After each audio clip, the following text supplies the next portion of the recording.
And it's super interesting because you can think of it like an early access program for Steam, right? If you think about that. But there's a difference because with that, usually the game is baked and you're just a tester who pays money to test their game for them, right? That's kind of how it works. I'm not a fan of that personally. So because of that, we bring our founders in super early, like crazy early. Like they freaked out this first program we did in the summer because they're just like, what the hell, everything's broken. And I'm like, yeah, because we need your input.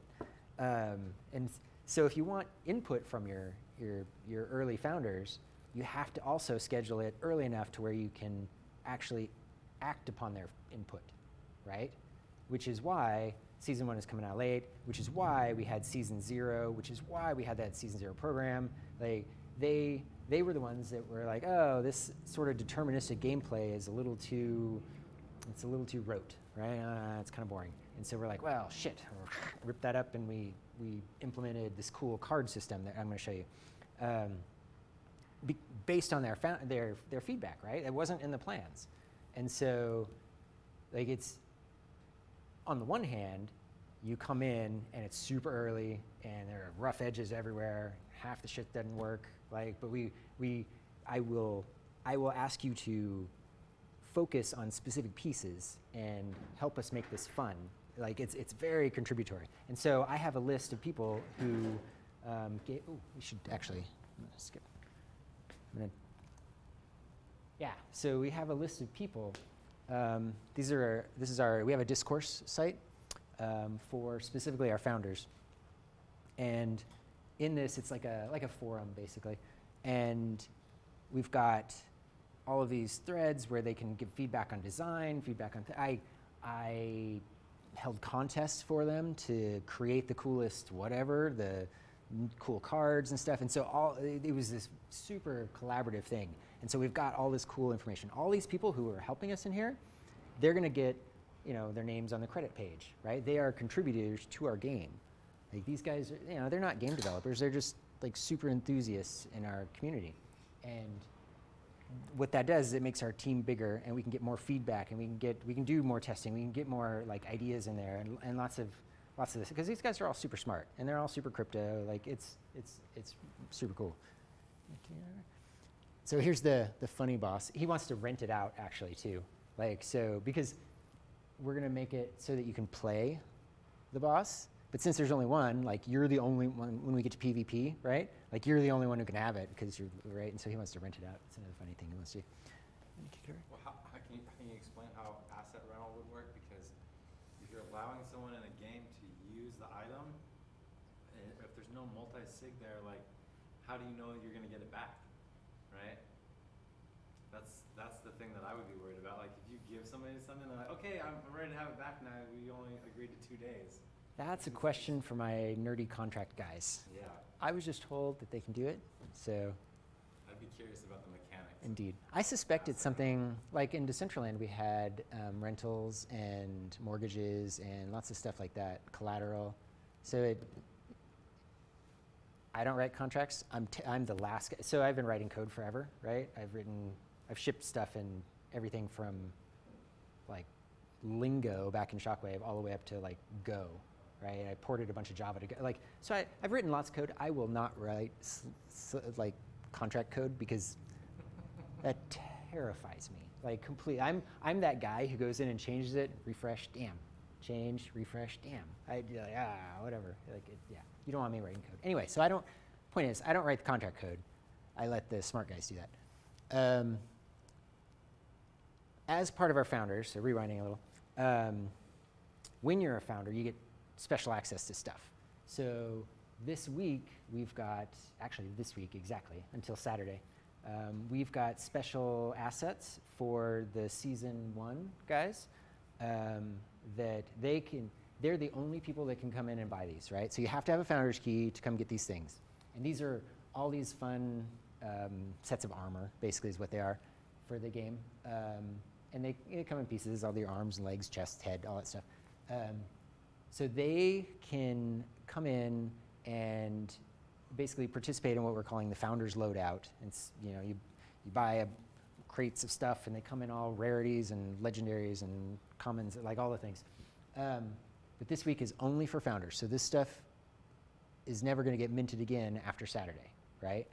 And so if you're playing Neon District in 6 months or whatever, and you roll across somebody who's got like this wasp outfit on, you know that they're OG, especially if they've got the wasp outfit. And then like the thing that we did last spring, the like pre-sale thing, and she's got like crazy legs on, like, oh my God, like you can build all kinds of weird looking characters out of this. But you just know that person was legit, like the first kind of thing. Anyway, if you have a founder's key, you can get those this week. They'll be super valuable. They go away after this week, and we move into normal, like the normal in-game gear, like all this stuff, because it's a free-to-play game, so you'll be able to, you'll have loot drops and all these things, and we're just minting assets on the Loom base chain. It's kind of where we're. So if you guys want to see where all our assets are, they're out on Loom. Do those characters have special abilities or special advantages? If you buy them, can they, hack their way or, just tear somebody up and you wouldn't know special powers? The way it works is I'll explain the leveling stuff in a second as part of the design changes. We'll get into that. But basically the way it works is they have a better chance of being awesome. It's kind of the umbrella So it's not all term. deterministic? No, not anymore. Because everybody was like, deterministic stuff is dumb. And so we're like, okay, well, we're going to fix that. By the way, my designers, super awesome. One of them was a professional Magic player back in the 90s. Like, there's this awesome video of him. He's going to kill me. Sorry, Brian. He was on MTV, and there's like this awesome, and it was in the 90s, so it was terrible. He had terrible hair, and they're like, whatever, man. And they're playing Magic the Gathering on MTV, like as a segment. Oh, it's so bad. It's awesome. Go find it. I mean, don't go find it. Anyway, so Brian, he's super good. Dave is like a TCG designer too. He's done, these guys know everybody at Wizards and top. Anyway, they're badass card designers. You want to flip the next one? And then, so we took that and basically took that skill and changed the deterministic stuff to be more of a card design. It's kind of selling it short, but if you want to think about which direction it takes and why it's random and there are better chances of stuff and whatever, think about the statistics behind how Magic the Gathering works. You have a deck, you draw hands, there's percentages, poker, all of that kind of stuff. How playing the odds there work. So if you have cool founders gear, you basically get better odds. Is kind of how that breaks down. So this is kind of here to say deterministic was. So you want to kick the next one over? So this is our sort of the core of the new system, right? So we have you have an NFT that's a piece of gear, and then we have this metadata that's associated it with what we're calling power-ups. So every time you level, you can actually level this gear, right? And so every time you level, you get a choice of one of 3 power-ups, okay?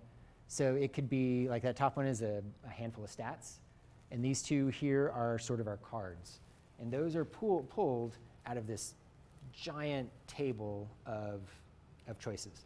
Right now we've got 400 and some odd cards in there, plus a whole bunch of different stat combinations, plus cards and stat. So there's this huge table of cool stuff that could happen, that are power-ups, and you get a choice in there. You dip in based on what level this piece of gear is, what rarity it is. We're kind of doing this cross matrix thing, and then we reach in and go, okay, here are 3 random choices that have to do with the current power of your thing. Pick one. And so you can actually sort of level and guide your piece of gear all the way through like level 15. We'll call it 15.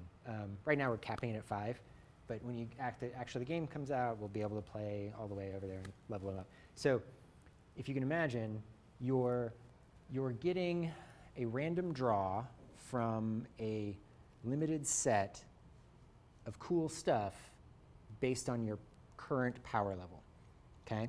So it's one of these random things, and you're like, oh, I want to make a character that is more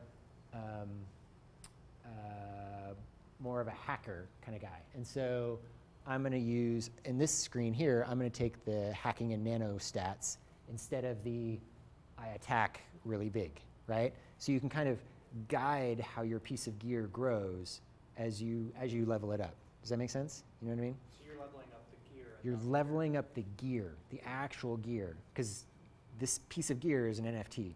And so through this process, you can level up your gear either by, you can do it the cheating way and basically buy parts is what we call it to level up the gear, or you can play, and the more gameplay you do, the more you'll be able to level up the gear. Like the more you use the gear, the better it gets. So you can either buy your way all to level 15, or you can just play your way to level 15 for this particular piece of gear. So what that means, actually you can kick the next slide. This is when you're leveling up, you're like, oh, okay. This is game design stuff. Actually, let me finish this other thought. So what this means is that you have this piece of gear that's been leveled. It's been leveled like in an explicit way, right? Like I have this plan to level this thing. I'm going to make this like a super tank piece of gear with lots of hit point bonuses, lots of whatever. And so the choices you make along this leveling path kind of lean towards that. And so all of a sudden you have this chest plate that is just super protective because you chose sort of that path to level it up. And there are a whole bunch of pieces that are sort of along that path, and the ones that you got were still random. So there could be somebody else who wanted to also have this super tanky chest piece that will stop anything, but the choices they got to level along the way were different. And so the two pieces of gear have the same sort of style, but have different abilities and attributes, right? Because we've taken this this super broad approach to the kinds of power-ups you can get. And so what that means is, in the end, all of these fully leveled pieces of gear are all going to be unique, right? Or mostly unique. I'm sure, like, law of averages, right? Something somewhere is going to be the same, but for the most part, they're all going to be unique. They're all going to be equivalent power-ish, but in different aspects of the game, right? Like, so the guy who took his hacking thing all the way up and now he's a cool hacker, like his gear is going to be super powerful for a hacker. It's going to be complete shit for a tank, right? A tank doesn't need that. So, like, whether it's useful or not is a different story altogether, based on how you want to play, the strategy you want to go to. But the key piece here is that each gear levels independently, each piece of gear. And your character also levels independently. So you can take your character and say, like the tank thing, everybody knows what a tank is when I'm saying that, right? Okay. You should probably no. announce it. Yes, okay, so in games, you have teams of characters, and they usually fall in roles. It's just that Like D&D. Yeah, it's kind of a thing. It's kind of like D&D. So you have the tank, who's the big, strong, tough guy that can just absorb all the damage, and he's the guy that stands in front and kind of like, I can block all the guys. And the soft, squishy ones are behind, like the spellcasters that you just stab them once and they die because they have crappy hit points or whatever. But those guys back there, they're the nukers, right? So they do these spells that do tons of damage. And so the tanks protect the nukers in order to get all the damage. And then you've got the healers, which are there, like healing the tank. And so it's this coordinated effort of all these different sort of roles that a group plays in combat in games. So when I'm talking about tanks, I'm talking about the guys who are like, oh, I'm going to load up on hit points and defense and all this stuff so I can be out there in the front and hold off all the hordes of bad guys. to protect my guys behind. So that's a viable strategy, right? There's also the stealthy guys and the hacking guys and the healers, and like we've got support for all of these kind of different roles you can play. And so in the end, you've got all these different roles, and you can combine them in your team, and each of the people can be leveled in this super interesting spiderweb way, choosing your own skills and stats and strategies and all that stuff. And then the gear also is leveled, like, so you can wear all this gear, and so it's this amazing, huge pool of choice, right? As to how you want to build your characters, build your team, which strategy you want to use to complete your goals, right? And so that plus all the assets and all the characters are all individually unique. What that means is the potential for scarcity from a utility perspective is super interesting, right? So you've got your scarcity from just the pure art of the objects, like what kind of objects they are. It's a legendary set of pants, right, or whatever. That just means that they're rare by the number of items that are out there, right? That's kind of their scarcity. Is there's only 1.4% of all the pants are legendary. That means they're scarce. Now imagine that 1.4%, but it has been leveled in a lucky way with a specific strategy to be super high stealth. So you just took that scarcity value, like from a what's it worth perspective, and you just like shot it to the moon, because all of a sudden anybody who has a stealth strategy they want to do, that's the best pair of pants ever created, most rare, highest utility. Like, I need that, and then all of a sudden it has a ton of value. That's the gist of this giant leveling up strategy that we're using. Kick over. So you add new cards, there's stats. This is like the fancy new inventory where you can see all your cool cards and all your stats. Good. Oh, this is my favorite slide in the whole deck. So, I know, I got excited. Straight from gameplay. I know. This is so good, so good. And everybody, like all my friends who, like, speaking of time check, 8 o'clock, shit, I gotta go fast. Okay, all right. Like everybody at Blockade is just like, oh, Chris, right? So this is our new look at combat. You remember the combat before, where it looked terrible. It was nicely designed, but it wasn't very usable. It had problems. So with our new combat, we don't have a sexy view yet of it. And so what I'm showing you here is super secret brainstorming stuff where we were like working through how it's going to work going forward, right? Because now we've implemented this card thing. Because before, it was just this weird deterministic thing that wasn't very fun. It was kind of like really back and forth and back and forth and back and forth. And so now we have this cool card thing that we need to do. And so the way it works is, you can imagine like these are your sets of 4 guys, kind of how it was before. The little like top thing up there is the turn tracker, kind of like how it was before. The different stuff is this stuff down here at the bottom. So this side is basically your team, and this little arrow here points at whichever dude's turn it is. Click, click, click, click, click. So that's how you know that. And then these things right here are the individual cards that come up. So each of your characters, right, all loaded up. He's got all his gear, and his weapon has a bunch of cards with it, and his character has a bunch of cards. So your weapon has 10 cards, your character has 10 cards, and that's basically your pool that you get to work from. And those cards are the fancy things that, plus 20 or they do all the fun stuff, right? And so every turn, 3 of those random cards in your pool come up. And this is kind of like drawing a hand, right? Is sort of how it works. And so at that moment, what those represent is your sweet tat thing that you're wearing, or I didn't talk about tats, but that headset piece, right? You have a combat version of that. And so it's basically an AI that's analyzing like all the weak points. This is the narrative behind why we have cards, right? it's analyzing the weak points and all the strategy and all the things, and oh, these are your 3 best options right now for you to try in combat. And so you pick one of those, and you can exploit something on the bad guy or whatever. And then when it's your turn again, those 3 go back in the pool, and it pulls from the pool again, 3 new cards. And so this adds sort of a random element. But if you stack that with a whole bunch of badass cards, obviously your chances of getting a terrible one is going to be bad, right? And when you first create your character and you have a new character, new weapon, whatever, those cards are just boring, right? They're going to be in there. But as you level them up, you're picking the cool ones and you're building your own strategy, and then so you can configure that pool of cards, right?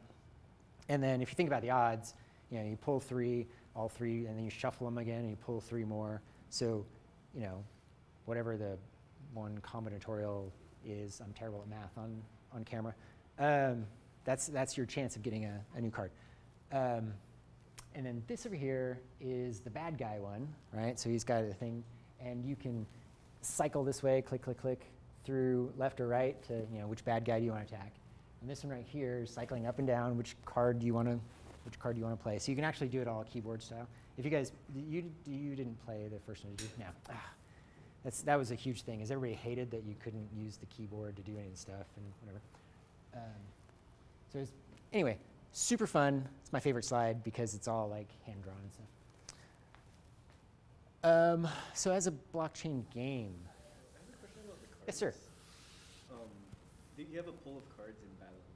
Mm-hmm. Is that all publicly visible to your No. enemies? Oh, okay. Nope.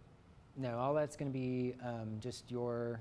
It's kind of like your hand, and then they won't be able to see it until you play one, right? Because then obviously they'll know it's there. So we're kind of taking. When you presented those 3 choices, they still can't see that. Right, they're not going to see. They're going to see their own. So once you actually do something, that's when it's public. Yeah. Like they're going to see their own cards on their screen, Okay. and if nothing's going on, they're not going to see anything like the other person's turn, right? You know what I mean? Is any of that tied to a contract? Because I know that's the biggest thing that I've seen in some of the games is like someone didn't realize that it was tied to a contract, which was public, and then if you go and watch the public contract, you can start to determine like what's coming up, and so like. Yep. It's like, So you you can use linkability and gamify the linkability. This. I know this guy has access to these things, but if you've never played it yet. Well, this is where. That's the meta. If you're like a hacker, you can actually go on the blockchain and see who's got access and which one. Developers are not a hacker. This is where my philosophy on where that line divides centralized versus decentralized. So for games, you really need to lean heavily on the centralization. Your business logic, all of that stuff, because of these kind of things. A, because of speed, it's super important. But B, just because you can have that way asymmetric information, right? But the assets and the individual things that make sense as NFTs, those work well out there, right? And so it's really just finding that line where how much logic do you put in the contract versus in a centralized database. And So that history is in the contract, or that history is like the history on the item? The history on the item is, the link to the metadata will be, right? But that metadata is going to be all in IPFS, You right? mentioned Loom. Yeah, You're using Loom. we're using Loom. Yeah. Because the tokens are actually on, like when I bought my key, that's on Ethereum. we've got a fancy, I promise I'll get to you in a second. We've got a fancy gateway that we push through. Sweet. So while it's in Loom on our sidechain, and we can just like super crank out like assets left and right, it's super scalable, all that stuff. While it's there, that's when it's quote unquote mutable, right? And then when you're like, oh hey, I want to put this piece of gear or this character out on the open market, you push it through our gateway, and we basically do the immutable switch. Click. All right, you're now an NFT out on Ethereum. And that's when it can get into OpenSea and you can get all the things and buy and sell. Because then it's out there and it's no longer in Loom. So you can't use it at the same time that it's out on Ethereum, right? It's sort of You that. run through the Right, exactly. And so what that does, it's really cool. What that does is it lets us go down that free-to-play thing where all you need to do is sign up with a username and password, and you've got all these things, and we're just minting stuff left and right for you. There's everything's happening just fine. You don't care about any of that. And then let's say you're a regular mainstream gamer and you discover blockchain. Like, oh, this is fun. Oh, wait, I have this thing. I can turn it into an NFT. And you click the button and you push it out on mainnet, and all of a sudden, somebody can buy it because you've leveled it up and it's super rare, and you get like this crazy thing called Ethereum for it. You're like, whoa, and then you buy, and then you bring it back in. You're like, oh my God, I've discovered this market, right? That's our goal, is our hope that people will discover that. Yeah, right. I feel like it. And if you think about it, it's super cool what that unlocks, right? Like, so you can play this game and turn your time into an asset, and then actually like sell that asset, right? So you're basically crafting, right? Real world craft, and you put it out on the market and you sell it and you buy and so all of a sudden you've got a job, right? Because when you trade time for money, it's a job, which is super weird, just to think about in general, right? Because usually when you think about Ethereum or like colored coins, like all those kind of like when you think about all of those kind of things, it's I've got to buy this first and hold it and then there's like it's market dynamics and whatever. There's not really I'm going to create this thing and sell it aspect, right? So that's kind of what we're unlocking with the free-to-play piece of this. And so, yes, ma'am. I'm from Texas. I'm sorry. Anything about games. I'm not a gamer, but I get the sense that the language is the same across all games. Like you hear about Fortnite or Call of Duty or your game. Are the rules the same? You set up the characters. They do a certain thing. You have a certain amount of characters. Are they the same across every game? That's where you start, and then you move forward into something that's different than the other games. That's a good question. It's sort of a spectrum, right? And it depends on a lot of things. A lot of the vocabulary is the same. Like games have a grammar associated with them. That's a whole different talk. But in general, you have games that are like Fortnite, where they're high skill based. Like I have the best hand-eye coordination to do whatever needs to be done, and so you can instantly ramp up and be good, right? Just because you have the typical skills. And then you have things like World of Warcraft, where it's more of a leveling thing. So a level 1 guy is just going to get who's the best player in the world, but he's level 1, is just going to get smoked by the worst player in the world that's level 10. Like, there's no way you can win. It's through time and grinding and doing and whatever. So they have similar language we use, but it's not portable really. That's one of the things that blockchain games wants to do, is sort of codify that so that we can wrap these things in a schema, so that they are portable. Like that's one of my goals, is to make this like translation layer that we can sort of because we have these archetypes, right? And we might as well just make I'm old, so back in XML where you had DTDs, document type definitions, right? It was to describe he knows what I'm talking about. Talk about XML, man. We got JSON now. Yeah. Like I said, I remember those days. I'm old. I remember those days. Like ERC20 for games. ERC20 is for like a token that Yeah. Yeah. game needs certain properties. Yeah, like a game object version of that. Yeah, that's I'm super excited to make those kind of things, like foundational, structural, platformy kind of stuff. So I feel like I'm on a super tangent. You had a question. Oh yeah. So characters are NFTs. Yes. And weapons are NFTs. Yes. But those cards you were talking about. Those are not. Yeah, those are the piece that are centralized, right? Because those are the ones that we want to do the random choice and all, and so. So the characters and the weapons are public. Yes. And the armor. So Oh, by gear, we're seeing weapons weapons and and armor. Yeah. And armor can be like, you know, a pair of pants. And right? those things could be on the marketplace. Yeah, those are, yep, those are all out there. Yep, those are individual NFTs. But they're NFTs on that, what's the name of that chain?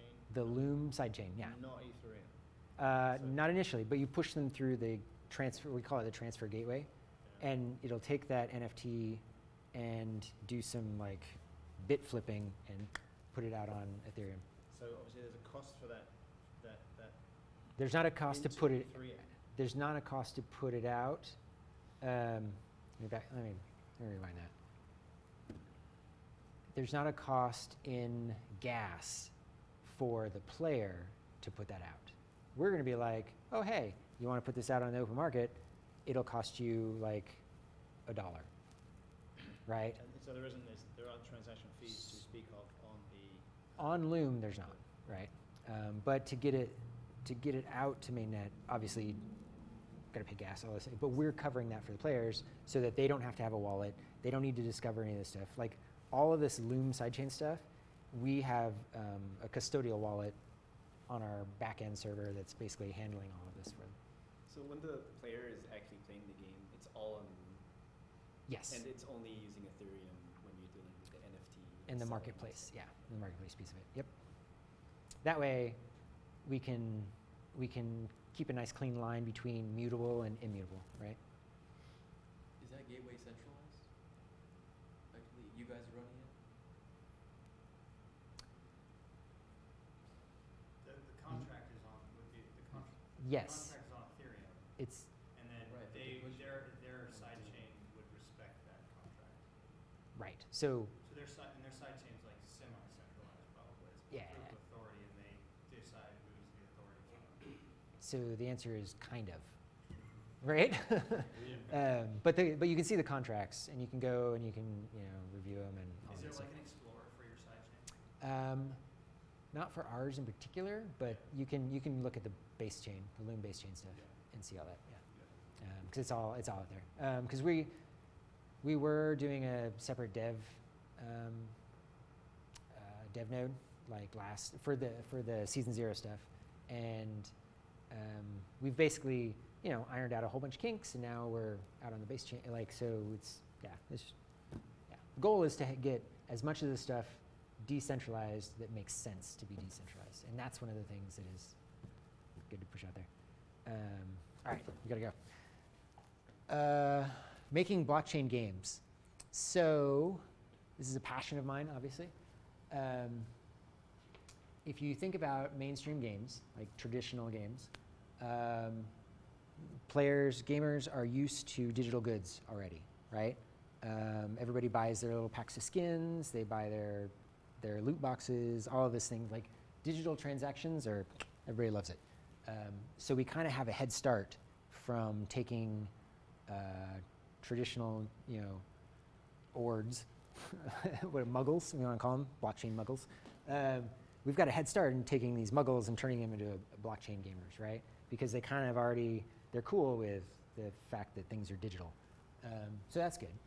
But then they don't have things like all of these, right?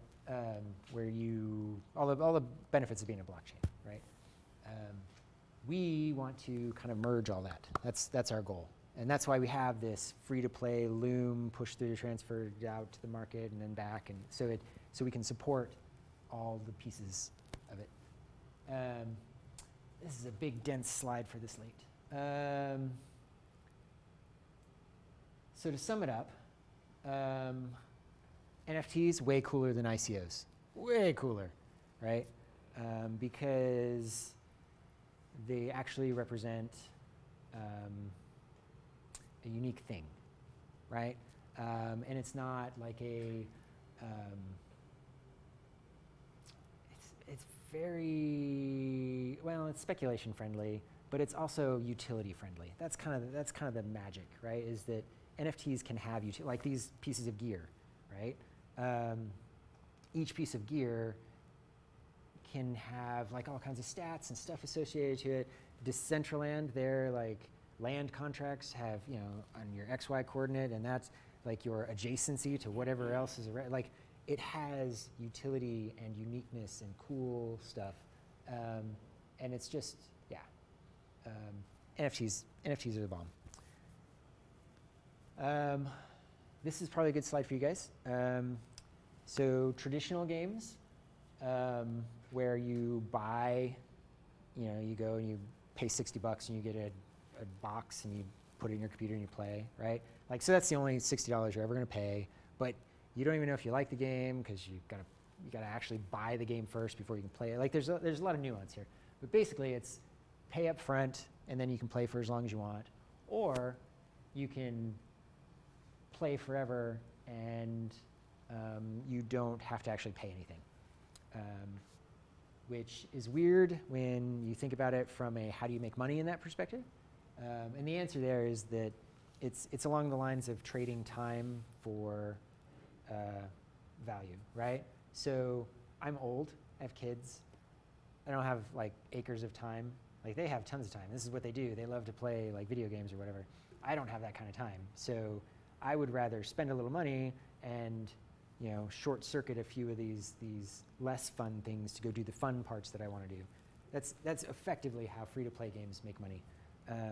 Is they monetize. Yeah, basically. Yeah, I like to say that I'm busy doing other things. I'm not necessarily lazy, but basically they're monetizing laziness. Yeah. Go ahead. And then the next, maybe. Oh wait, back up. I think oh yeah, this is the one that's like basically the combination of the two. Typical blockchain games, they don't have free to play, right? Because you have to like have MetaMask or some kind of crazy wallet. Like, you have to be a crypto guy already, and it's super hard. And you're buying, and because of the gas fees and because of all this, like, you can't really play for free. There's not really such a thing as playing for free.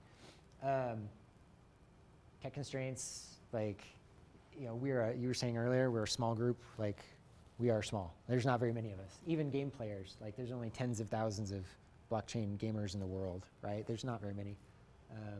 There are hundreds of millions of free-to-play players in the world. Lots of the games that are made on the blockchain are made, and I love my people, but lots of them are making games and they don't come from games, right? Like, so I've been making games forever and ever and ever. I kind of understand how games are made and what makes a good design and what doesn't. Many people who are building them. That being said, there are lots of people, like the Altio guys are great, the Axie Infinity guys are great. Like, a lot of these guys understand how games are made. And I'm not talking about them, but in general, your typical blockchain game is pretty goddamn bad. Wait. Nope. Yep.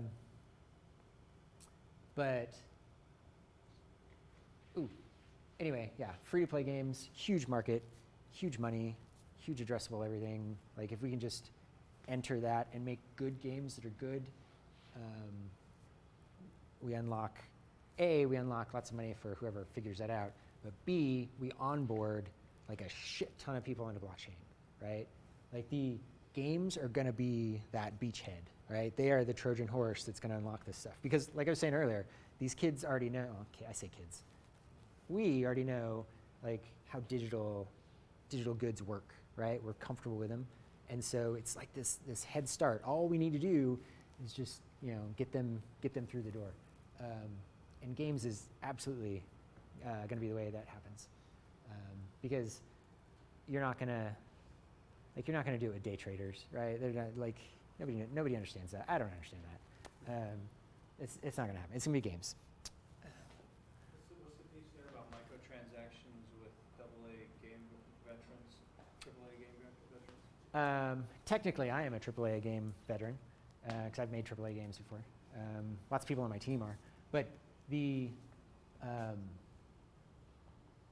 it's basically that line right there is talking about just how we know how to make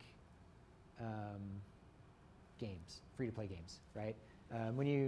We know the market dynamics around microtransactions, right? And you can't, there's a space where you're trying to take which is really interesting. I'll probably talk about it in a second.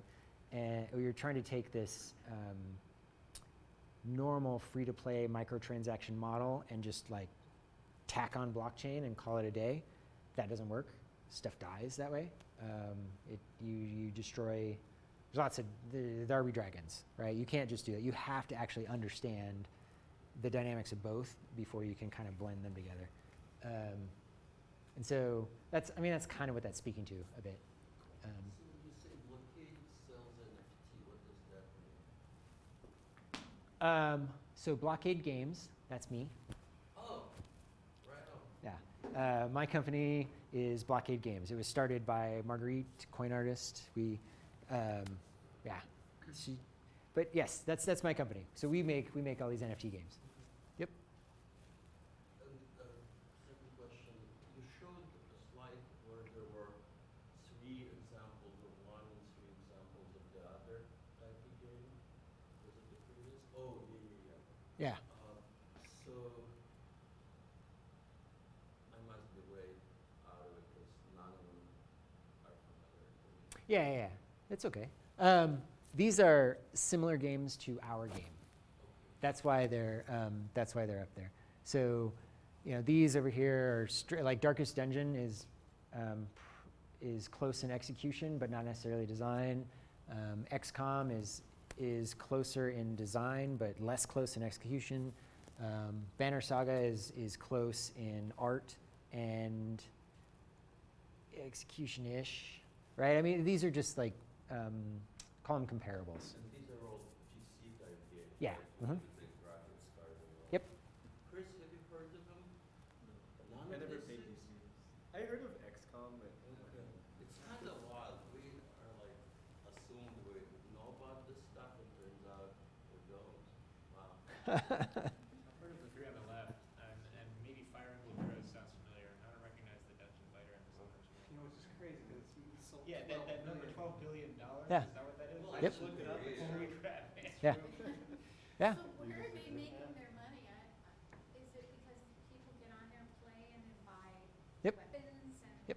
outfits and skin? Yep. They basically you pay for cosmetics, which is what the outfits and skins will do. But they don't have any gameplay value usually. They're just like, I want to look cooler, and people like to look cool, right, in multiplayer games. Those are microtransactions, right? Like $1 here. Yep. $2 there. Yep. The way it works is about 2% of your player base in a free-to-play game will spend money and buy fun stuff or do whatever, right? They don't have to spend the money to play, but they want to. And 2% of them will. 98% of your audience will not. They don't spend a dime the entire time they play. And so the 2% of the people effectively fund everybody else. But they do it because just the sheer numbers, right? So the 2% of the people that are playing are basically equivalent to everybody who's bought a game over here. It's like the opposite of capitalism. Yeah. So I've heard some companies brag about 3%. So I guess Yeah. that's Like you can get to 3-4%, like some, yeah. You know what Candy Crush is? Because Candy Crush was like the first one, I think, that did that really nailed the microtransaction. Candy Crush is a super, they nailed the free-to-play stuff. Their microtransaction stuff is hard, right? I mean, they did it great for it's called a match 3 is the kind of game that is. You can imagine because you match 3 things and they blow up and they go away. Everybody knows what Bejeweled or Candy Crush. You guys know what that is, right? Everybody, mostly? Okay. And so if you think about it, that game right there, there aren't really any skins to it's a single player game. Nobody's going to look at you. It's just for you. Like their vectors of monetization before Candy Crush like kind of figured out a lot of that stuff were super slim. And so those conversion rates were like 0.06% of your player base gave you money because nobody would do it at all anywhere. And then Candy Crush kind of like figured out some cool dynamics and added If some you fun. put a timer in there, you can wait a minute or 5 minutes, or Yep. you can spend $1 Yeah. and get 9 likes or whatever. Yeah, exactly. So they kind of gamified those pieces, and so they took the numbers, the conversion rates up. But still, it's nothing like a role-playing game, right? Where you can buy all this cool gear and your outfits and all. Like, just having more avenues to spend money on is more conducive in specific kinds of games, right? Have they done anything interesting since that company? Which one? Candy Candy Crush? Crush? No, like there hasn't really been a lot of innovation around match 3 games for a few years now. I was just wondering if they learned enough to like Yeah. apply it better elsewhere, but not really. Yeah, no, I mean everybody else copied them, so now they're everywhere. And so now it's match 3 games now are just about IP, like who has the coolest IP. Like Disney. When I was at Disney, we did. Branding? Yeah. Like when I was at Disney, we did Frozen Free Fall, which is a match 3 and all that stuff. And you know, everybody bought it because it was Frozen. Woo, we love this, right? All little girls loved it. Anyhow, this is basically. So with us, you know, you just install the game, play, just like a regular game. With blockchain games in general, like if you come at it with nothing, like there's like literally about 100 more steps in between, like signing up, like doing your know your customer, like KYC. Like who's going to do that? That's not a thing. Like that's not a thing. Nobody's going to like do all of that just to play your game. Like it's not going to happen.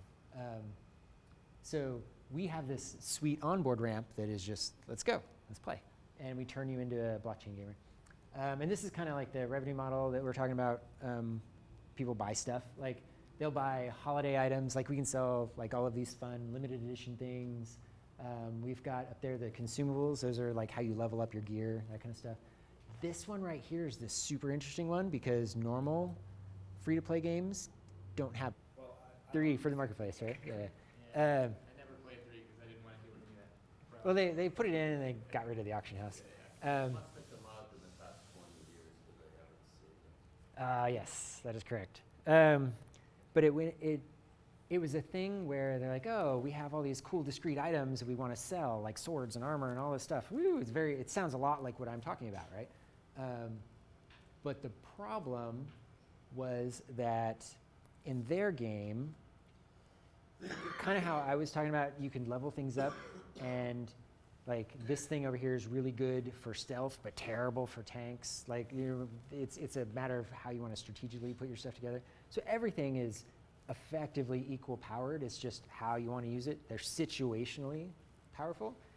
In Diablo, like a plus 100 sword is way better than a plus 1 sword. Like it's just their leveling is narrow but super tall, right? Like, and you just level up. It's the same thing. Like a level 1 guy is never going to beat a level 20 guy ever, even if it's the best player in the world. It's just not going to happen because the levels. And so when you do that on a marketplace, then all of a sudden everybody goes and buys all the best stuff, and all the whales is what we call them. Like, oh, whales blockchain thing too. Yes. So that came from games, by the way, the whales. I'm going to tell you about shards too. Anyway, no, never mind. I gotta go fast. My point is that they broke the game by putting this in there because of the way their game was designed. It was great. It's designed wonderfully, obviously, for a regular game. But if you this is like bolting on a marketplace to it. And you can't just bolt stuff on because it breaks things. And so they bolted it on, it broke things. Ah, shit, so they pulled it back out. World of Warcraft is a good option for this. Yeah. And they've got it figured out, right? And it works in an MMO, right? But not necessarily. Psychological component or the gameplay? Game design is kind of how it works, right? So World of Warcraft has gates, yes, literal gates, but also just like player gating. So you got to be a certain level to do whatever in game raids. Like so, they've got their game design is much more compatible with a marketplace than Diablo's is, if that makes any sense at all. Something like this is Magic the Gathering, one of my favorite games ever. True story, this is my desk at work when I was at Disney. Yeah, we had Magic nights. Yeah. Oh, we did. We did all, oh God, it was so good, so good. A bunch of us would just play. And anyway. Do you still have cards? Oh yeah, like 8 acres of cards. More like. Do your kids play? Are they not old enough? No, they're like, my oldest is 15. My youngest is about to be 12, so they're old enough. they're not as interested in it as I am. Yeah, I know. They like the instant gratification video games. Playing Revise or before Revise? I started in 4th edition. Yeah, was my baby. I had like earlier cards like betas and stuff, but not very many. You've been around for, we've been playing for decades. Yeah, I've been playing for. I'm old. I've been playing forever. Yeah. Yeah. But anyway, this game is great because it's balanced sort of a similar way. They've got 12,000 cards, well, 14,000 cards-ish in there. And no card is really better than any other card in every situation. It's super situational which ones are better, right? And so you've got this huge heap of cards that are out there, and then you've got copies of all the cards or whatever. And you can still have like an open marketplace for them because you go into any card store and you can pick up any individual card you want and buy it because that card there is great for specific situations. And so, you know, sometimes their prices will vary because of rarity, because they're ultra rares or whatever, but it'll also vary because of market dynamics. Like all of a sudden a specific strategy is hot, right? And then, you know, all the guys that kind of fit cleanly into that strategy, those prices go up. And then, you know, the counter to that strategy comes out and all those prices go down, right? It's like this fun thing. Anyway, so that's why most of the successful blockchain games are trading card games, right? Like Gods Unchained, like a lot of those things is because it fits neatly with the open market design, right? Because of the whole, in theory, because of the whole no one card is better than every other card in all situations. Right? Could be. I just made this chart the other day. Nobody understands it yet, so you guys are my guinea pigs. So this is kind of what I was talking about, where you can have, like these are just straight up rarities, right, of your gear or characters or whatever. You're yawning. I saw that. I think, oh, okay, maybe not.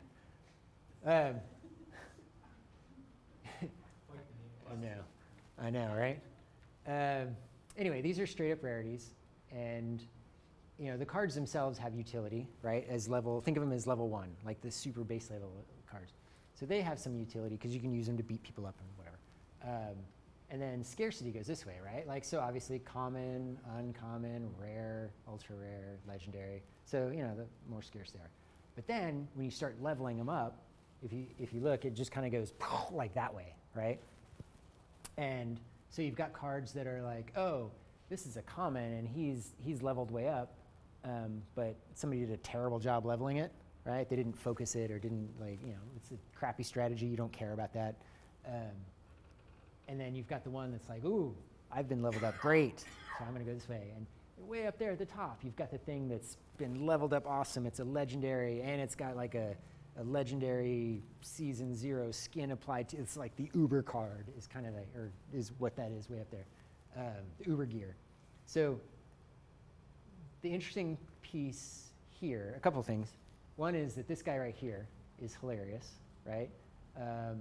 Because he is the victim of like super scarcity. So if you apply one of our season 0 shells from our original marketplace, you apply it to like just a boring common, it has, more utility. But since we only minted, like 14,000 total of those, like as the game plays, and there are millions of commons out there, this guy put one of, 14,000 unique things, and it just all of a sudden it's scarce now because nobody has that because the multiple. And the other interesting thing is this quadrant up here that's empty. That's on purpose because if you have a thing that's high utility that everybody has, you might as well not have that thing. It doesn't make any sense, right? Like you're turning it into a required item basically to play, because if it's that easy to get a hold of and everybody can have it, it's not like it just doesn't make sense to build. It should be a game feature, not like an item that you're selling, that kind of thing. I'm sorry, you just said something super interesting. It should be a game feature. Yes, sir. Yeah, yeah. So we're talking about high utility and low scarcity, right? So low scarcity means that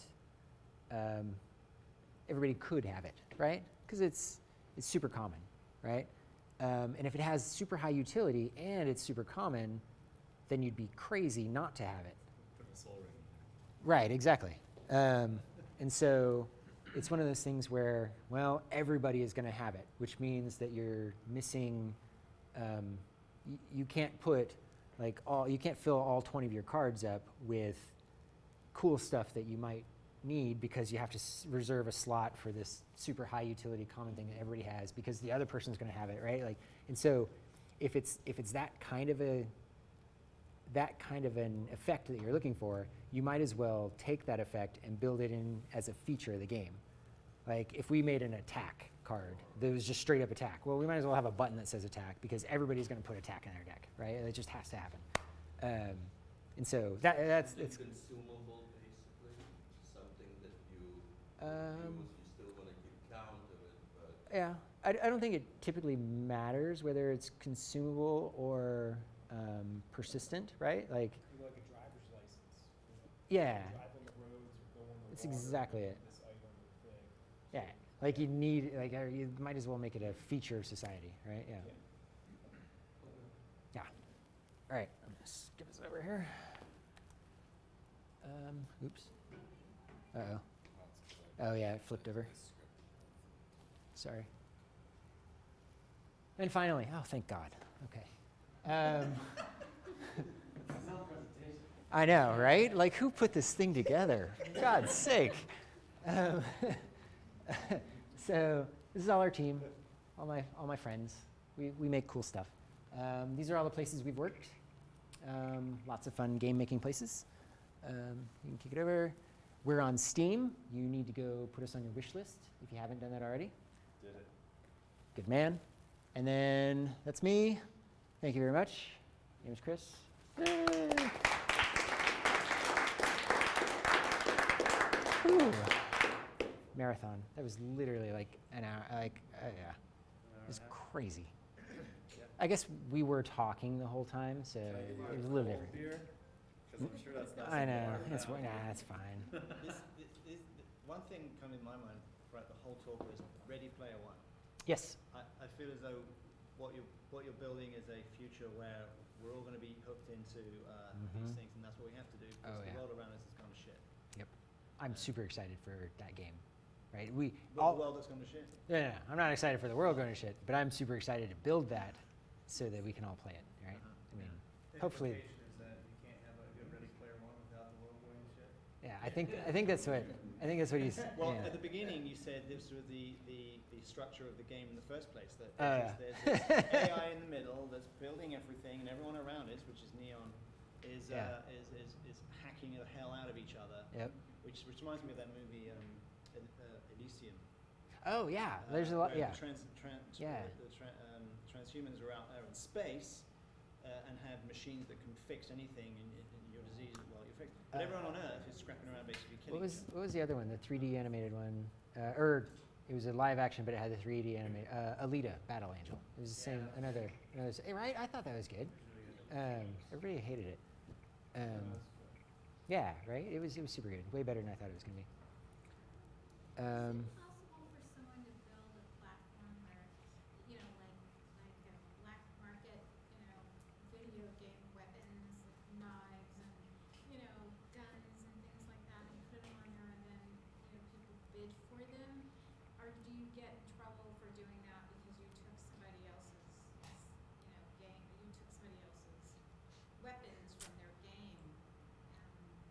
They don't like that because that's where they make their money. That's a complicated question because the law around that isn't settled yet. But there are existing laws that people are leaning on, and most of them are around copyright.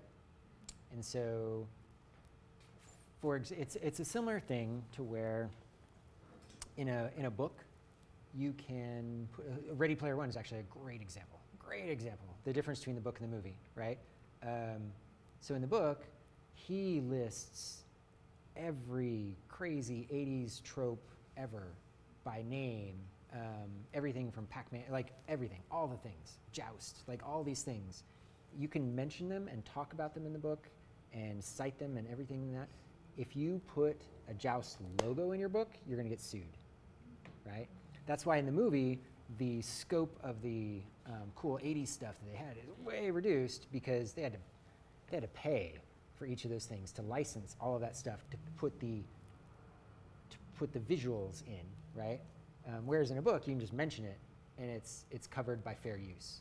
But using somebody's logo or images from their game or something that could be confused, like all of that gets you in trouble. You have to license all that. It's super weird. It kind of leads me to a question of like how much of a walled garden do y'all have? Like, have you open sourced any software? Have you open sourced any? Are like the game images open sourced at all? Or like how much have you kept your arms around? How much are you open sourcing?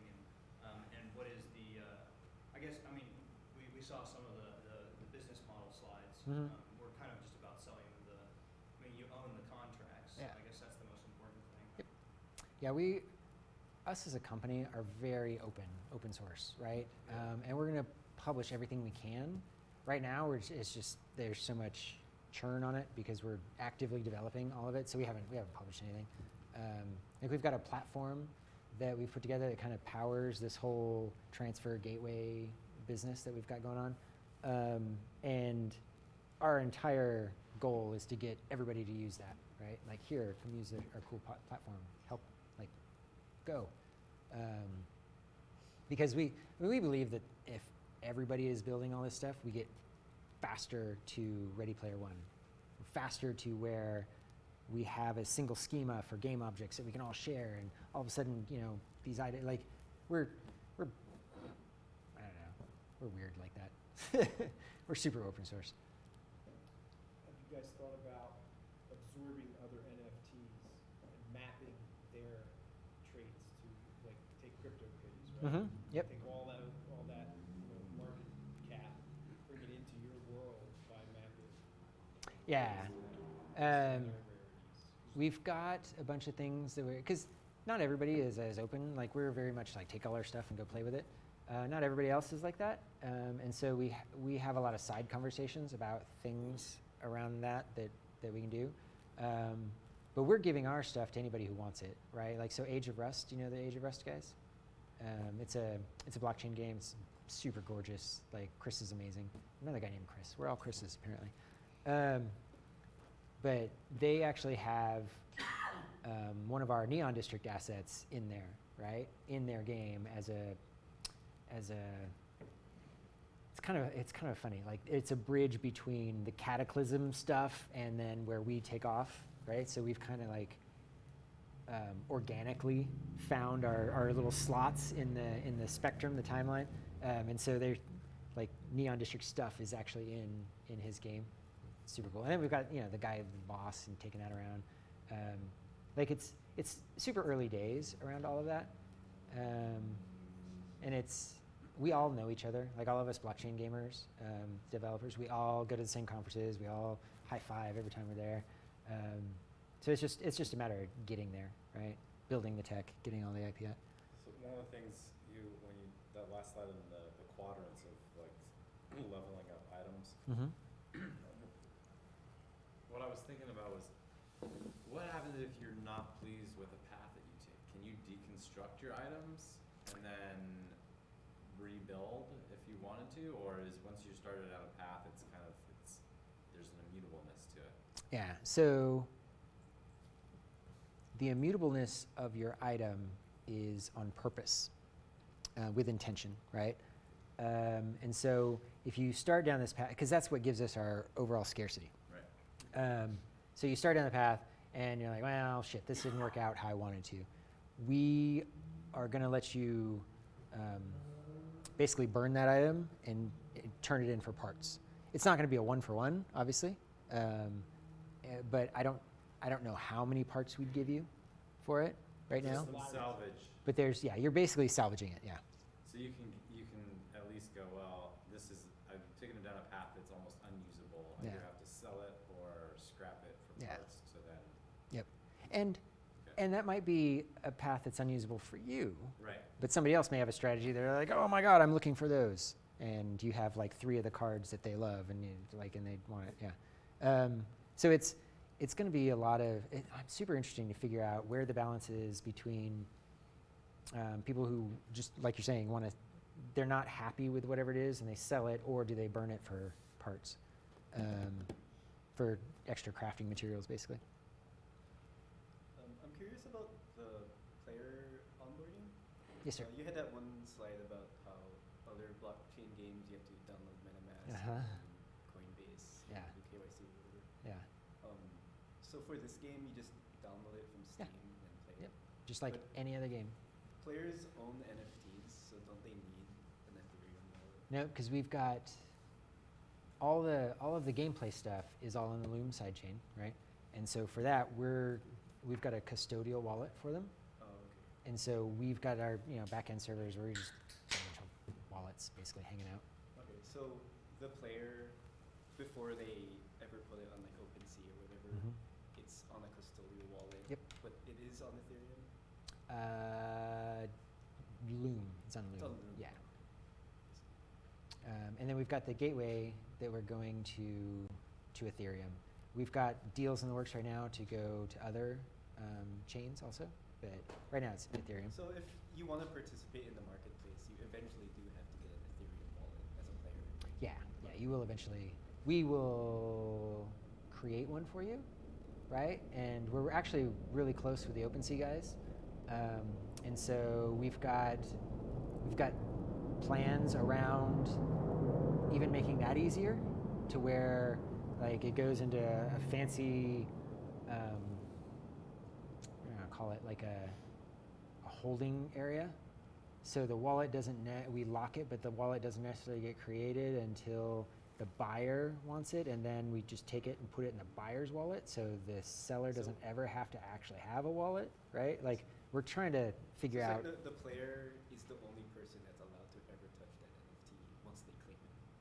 Yeah. On Ethereum. Mhm. But if you just want to play the game, then you don't even have to know anything about Ethereum at all. You don't have to know anything about anything other than how to play the game. Yeah, yeah, that's the magic, right? That's the voodoo that we've got underneath the covers. But how did it actually pan out? Like the users that you have acquired so far, are they Mhm. mostly blockchain enthusiasts, or are there a lot of Um, coins? Right now, for all the founders are all blockchain enthusiasts, yeah. But that Plasma Bears thing we did, that was sort of our proof of concept around custodial wallets and Loom and free-to-play games and all that stuff. That you could send basically NFTs to anybody with just an email address. And they were these cute little bears, and you went on text adventures with them. It was super easy to implement, fun, cute, whatever. And we had grandmas and little kids and like all kinds of people playing that, and none of them knew anything about blockchain anywhere.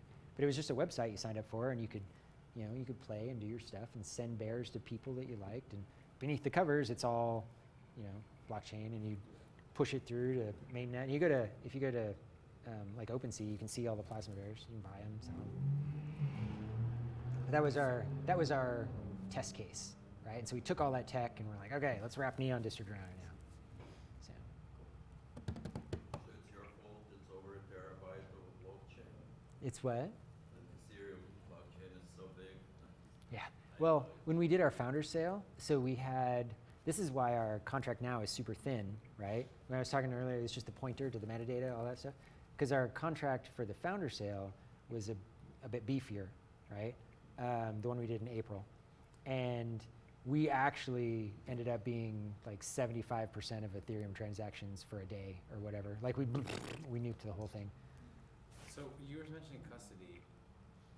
Now, with the role of holding digital assets for other people, are you guys worried about being considered money transmitters at all? We've gone through a lot of that with our lawyers, and we're not, because it's we're treating it like a regular game, In-game utility? right? Because if you think about it, when I play World of Warcraft or whatever, they're holding all of my stuff on their servers, right? It's just we're using a different database tech to do it. Once we push it through the gateway and it's out on mainnet, it's out of our hands, right? Locked, done. So we don't mess with any of that. But if people are purchasing, I know, it's still a gray area because we haven't really had full regulation on Yeah. what these things actually are, right, and how they treat them. Yeah. Yeah, and we're So just that would be something. we're just drawing the line between centralized and decentralized, and we're making sure we follow all the rules in the centralized part, and then all the rules on the decentralized part. Is there And any trading calling it or in. purchasing of items on the Bloom chain? So like within game, or do you have to go to? Not right now, but we want to enable that, right? Like for example, the currency that you buy stuff with in Neon District is called Neon, and it's just regular in-game currency, just like you went and played whatever with diamonds and gold and all that stuff. It's super centralized, fluffy, whatever. We can just throw it away. We can wipe the whole thing. We can take it from you. Like it's not real. Like it's not real currency. It's in-game currency. But once you take your asset and you push it out onto Ethereum, like it's not ours anymore. It's out there. Like it's a real thing. And so that's when all the ERC20 tokens and all that stuff take effect. So you just have to protect that against being hacked, having a bunch Right. of items Yeah. fitted and Yep. pumped out there without everyone's consent. Then Or you talk just- to that guy Hmm? at ISE that came to the previous Yeah. presentation who used to hack games like that Mm-hmm. and just basically rip them off. Yeah, so I come from the MMO world, right? And usually back there you've got a big dashboard and you're monitoring the in-game currency and the economy, and they've got all kinds of tools. So they obviously protect against that, but they can spot when somebody does something crazy. Like if you're a clever hacker, what you're going to do is you're just going to stay within the, right, within the median. Yeah. Sorry, I don't know It's why like- this thing keeps doing this, but. Yeah, it's all right. It's like Superman 3, right, where he went out and spent all his pennies. And you saw Superman 3? Come on. Probably, but Yeah, it was a thing where it was. Are you doing Superman 3? What now? Trying. Can you float? Oh, is he? Yeah. No, it was a thing where he wrote a little program and took a small percentage of every little penny that got transacted at a bank and all. Like Office Space. Yeah. that actually was a hack back in the Yeah. 80s or 90s. I think someone did actually rip off Yeah. millions of accounts of like fractions of a penny. Yep. And no one bothered prosecuting him because it was like, what are you going to do just for a penny? But he did it like literally millions and millions of times Yep. and became a millionaire. And That's where it all came from. didn't Yeah. get prosecuted because, and that was an actual hack that somebody did on the banking system. And so in Superman 3, the dude that did this, character that did this, just went out and bought Ferraris and all that stuff immediately. And so everybody went, oh, yeah, okay. Yeah. So don't do that. Back in Maybe one 2000. day there'll be a development of the architecture that would be truly distributed, decentralized, using some advanced IPFS Mhm. type stuff, in which Yeah. case that would probably mitigate such a hack. Yeah, we're just not there yet, No, right? we're We got to get there. And, yeah. there's baby steps along the way, right? You get in a lot of trouble if you go from everything centralized to everything decentralized. Like that's just nightmare. Like, yeah, you can't do that. You have to